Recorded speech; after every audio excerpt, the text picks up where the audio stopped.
I am hanging out with the man, the myth, the legend himself, along with his beautiful wife, Adrienne Houghton. What's going on, family? Man, all is well. How are you, brother? Man, you know, we navigating gracefully through a pandemic. How y'all doing on that west side during this pandemic? Well, you know, we haven't been on the West Side since the top of September. We're here in New York. We're up in the Hudson Valley in New York, enjoying family and obviously preparing for this new recording. So we're enjoying it up here, man. It's great. Wow. You know, that was like ground zero for the pandemic at one time, but I'm sure you on the other side. No, yeah, we're well, I mean, I guess there's spikes going on now, but you know, we're doing okay, and we're quarantining together and we're holding it down. We've created our own little bubble. So a new breed bubble, yeah. We are good.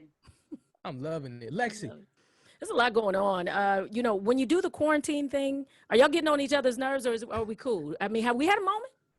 No, we really like each other, so that's helpful. But I feel like we were busy working so much that just being able to slow down, we had just moved into a new home, like right when everything got shut down. And it was moments like cooking dinners together late at night. That was like so special. And we were like, man, we never get to do this because he either was traveling or I was busy filming. So it's actually been really, really good. And now our home has just become one giant TV studio. Pretty so it's much, fantastic. Yeah. I love it. I shoot the reel from home. We're shooting this new album, literally recording this new album from home and doing this live concert from there. So yeah. It's a lot. It's That's great. Gonna be good. That's going to be good. Listen, so 4 years of marriage, seemed like it was just yesterday you were in the studio. Right. And 11/11/2020 special. So quick question. I'm going to ask you, Adrienne, what have you learned most about yourself in the last 4 years now that you're married? I have learned that, babe, I don't know. Help me. I don't know either. Yeah, but I know what did you learn, we've had a rude awakening, especially even during this election, about people who call themselves Christians. Yeah, I've learned those things about myself. I've learned that I need to speak out. I think I used to be, prior to this, like I think pandemics really make you realize the things that matter in life and what doesn't, and what you stand for and what you don't, what you're willing to speak up about and what you don't care about. And when you don't speak out, that is a sign that you don't care. So I think that more than ever, I have found like the little person inside of me that wants to stand up for social injustice. And I have to say, he has been a huge influence in that sense. So I'm grateful for that. Yeah. You know, speaking of that, a lot of evangelicals have used Christianity as a ploy for political gain or political influence. Israel, you've been blessed to bridge the gap between evangelicals as well as the traditional gospel genre of music. What's your take on everything that you've been seeing on social media and on a broad scale with this whole political parties and evangelicals? This is too short of an episode, bro. It's going to take hours. But what have I learned? I really felt like we had progressed over the last 20 years. You know, New Breed's been together 20 years this year. Yeah. And the whole concept of them was being cross-cultural and being able to do both. And I feel like the last 4 years, we've taken some pretty big steps backwards, honestly. And it's almost as if we've put the man factor over the God factor.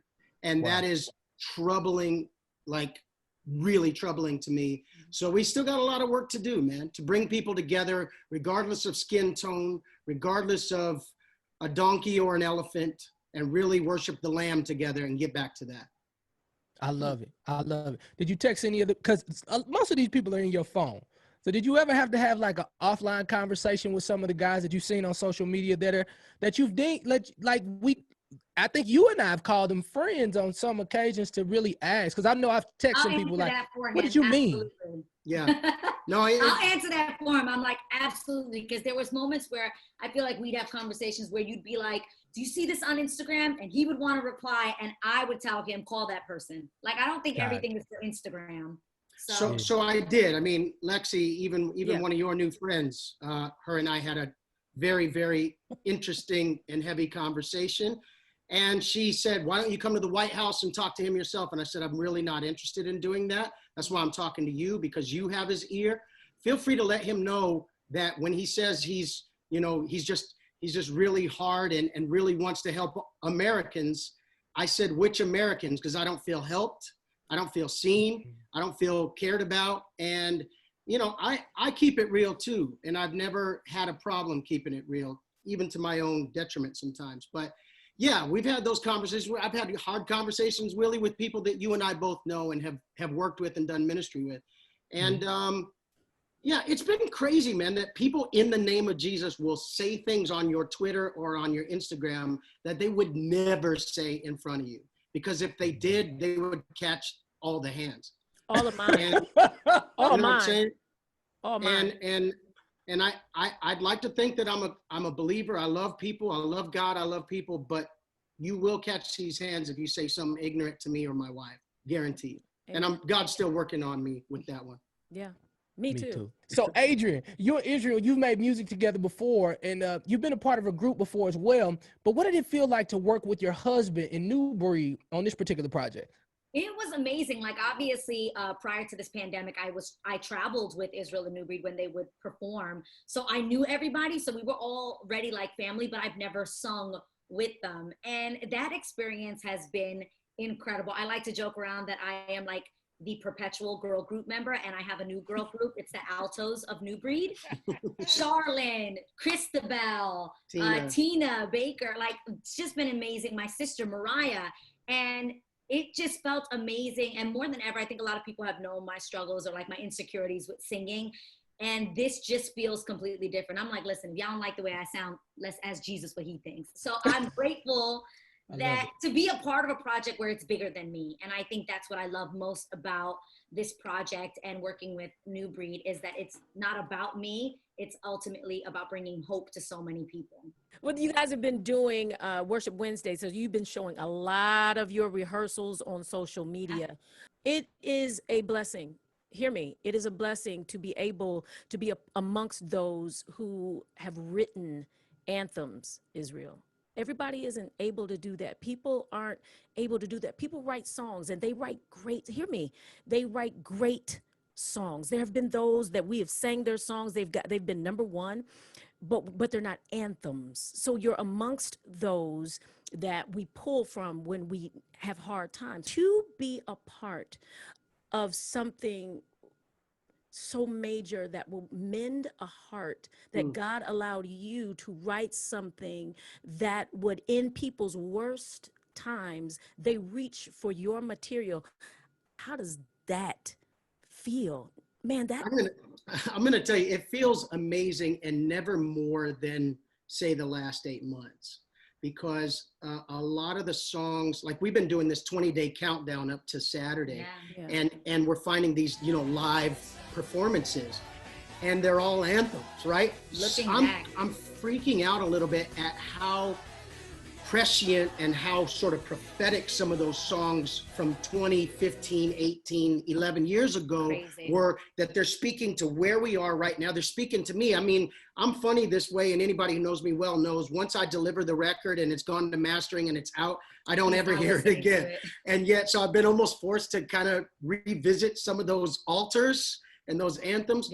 And it's been ministering to me. And so even to your question about Worship Wednesday has done that as well. It's caused me to kind of dig some of those wells up, even in my own life, and realize that taking a song that I haven't sung in 5-6 years and re-singing it, and people's, you know, response coming in with tears and thank you. This is an anthem for this is part of my soundtrack of my life. You just go, God, thank you for that. Because even from very early on in writing, and especially for New Breed, I said, God, I don't want to write trendy songs. I want to write timeless ones. Period. Wow. I want to write songs that could still be relevant 100 years from now. Yeah. And then you can remember where you were and where you were in your life when you wrote it. Absolutely. And now it has a totally different meaning. It's like, it's weird. It's weird. It's like I remember where I was when I wrote it. I remember what time in my life when I wrote this, but now it has a totally different meaning, but it's still the same song. Oh my God. It's one thing to be the conduit that the song comes through. It's another thing to also double as the end of that conduit where that song comes to Ministers you. And that's been happening a lot. And I thank God for that, for real. The moments have been so crazy. Like literally the ladies in the rehearsals, we're like, we gonna put makeup on for this? Like we shouldn't wear lashes. We're not gonna make it. Not gonna make it. Definitely not. Literally the presence of God has been so heavy in the rehearsals. Israel's just trying to teach us the new songs or how the medleys are gonna go, what song flows into this song. And we can't get through it. Like, so some of those videos that we've been posting on Instagram have been those moments, and it's just been amazing. It's I'm so excited for Saturday. Is gonna be bananas. Cannot wait. I'm normally not that guy that's like, I guarantee it's gonna be, but I'm telling you sincerely, God has been showing up in such a way. And I think there's something about not being in a church building and just being in a home. We've all had those moments in a kitchen or in a living room where somebody sat at the piano and suddenly like presence of God just boom, like, or listening to the radio, yeah, and you're whatever hysterically it is. crying in your bedroom, or just those moments. I know so many of us have had those moments in our homes, and now that we've kind of been forced to do church in our homes, what does that look like? And we're just praying that this inspires people to be and worship anywhere. Like you don't need to, you can be the church. I'm just telling you, it got a little something on it. It's got something special on it. Feels Like Home. It's a virtual concert. Israel, how do they get all the information to make sure that they're hanging out with all of us on Saturday? It's very simple. I'm going to let Adrienne give you all the details, but it's feelslikehomeconcert.com. Feelslikehomeconcert.com. That's where you can get the tickets. And that's also where you'll get a link to go back to that platform to see the whole thing live Saturday night. What I love is that it's literally for the whole world. So there are people that have been hitting us up and buying tickets from Nigeria, from South Africa, Indonesia. And so we recognize that everybody isn't in the same time zone. So while you can watch the live stream with the link that you will get after purchasing your ticket on feelslikehomeconcert.com, the link actually will exist for 24 hours. So that after the live stream plays, you can also continue to replay it for the rest of the weekend. So it's a Feels Like Home weekend experience. And I just laughed right now because Willie, you said it's a virtual concert, which is what I've been calling it. He's like, it's a worship experience. Come on, somebody. We are so churchy. It's not a concert, baby. It's not a concert. It's the great debate. I'm like, check out our virtual concert, worship experience. Worship experience. Yes, but it is that, and I love that it's going to be interactive. We have VIP tickets where we're actually doing a meet and greet before and after the worship experience. And I love that we are going to be able to connect with people. I think people need that more than ever, and we're just so excited about it. Indeed. Family, listen, always a pleasure to hang out with the Houghtons. Yes. Flat out. Love you guys to life. Family, make sure that you pick up the tickets to the amazing worship experience. It is always an honor to hang out with greatness for a moment. Love you guys. Flat out. Love you. Thank you.